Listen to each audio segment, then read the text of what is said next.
Radhe Radhe friends, welcome to Sara classes.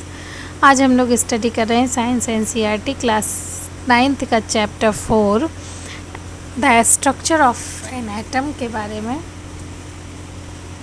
चले तो हम स्टडी करते हैं। ये है बोर्स मॉडल ऑफ एटम। हमने जे थॉमसन और रदरफोर्ड का मॉडल हम पढ़ चुके हैं। अब हम आते हैं बोर्स मॉडल ऑफ एटम पर। In order to overcome the objections raised against Rutherford's model to the atom, Niels Bohr put forward the following postulates about the model of an atom। ठीक है, जब उनका रदरफोर्ड का model भी कुछ drawback के साथ आया तब नील बोर ने इस मॉडल को थोड़ा सा और मॉडिफाई करने का ट्राई किया। Only certain special orbits known as discrete orbits of electrons are allowed inside the atom। ठीक है ना, जो स्फेरिकल मतलब जो स्पेशल ऑर्बिट्स जो होते हैं इनको डिस्क्रीट ऑर्बिट्स से कहा गया। इलेक्ट्रॉन के डिस्क्रीट ऑर्बिट्स कहे गए जो कि एटम के इनसाइड भी हैं। While revolving the discrete orbits, the electrons do not radiate energy। और जब ये discrete orbits में revolve करते हैं तो ये क्या करते हैं, एनर्जी को रेडिएट नहीं करते। यानी जब रदरफोर्ड थे तो उनने ये बताया था कि ये एक न्यूक्लियस है, इसके अराउंड एटम मूव करते हैं और एनर्जी देते हैं। लेकिन नील बोर ने ये बताया कि ये जो होते हैं ये अलग अलग ऑर्बिट में होते हैं और जो इनसाइड होते हैं वो कभी भी, यानी कि इन जो अंदर जो ऑर्बिट्स होते हैं उनको कभी भी ये एनर्जी को रेडिएट नहीं करते हैं। इसके पहले नील बोर के बारे में थोड़ा सा जान लेते हैं। इनका जो बर्थ है वो हुआ था 1885 में ऐसे, और इनका जो डेथ था वो था 1962 में। ये हुए थे कोपेनगन में कब 7 अक्टूबर 1885 को।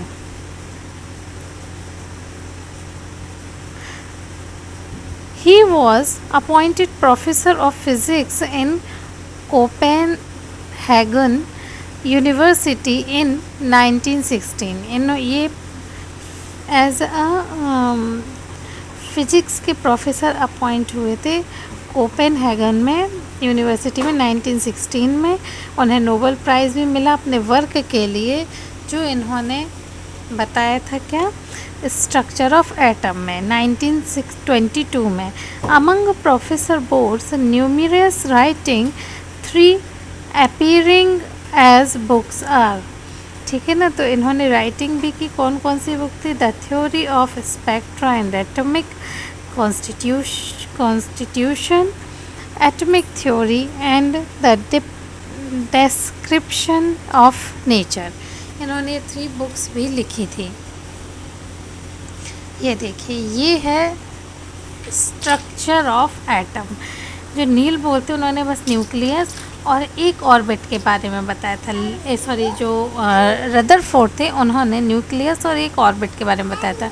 लेकिन जो नील बोर थे इन्होंने क्या बताया? इन्होंने बताया कि इसके अलावा जो अदर ऑर्बिट में भी जो मतलब इनसाइड द एटम जो ऑर्बिट्स होते हैं उसमें जो इलेक्ट्रॉन्स मूव करते हैं वो डिस्क्रीट ऑर्बिट में मूव करते हैं और ये एनर्जी को रेडिएट नहीं करते हैं।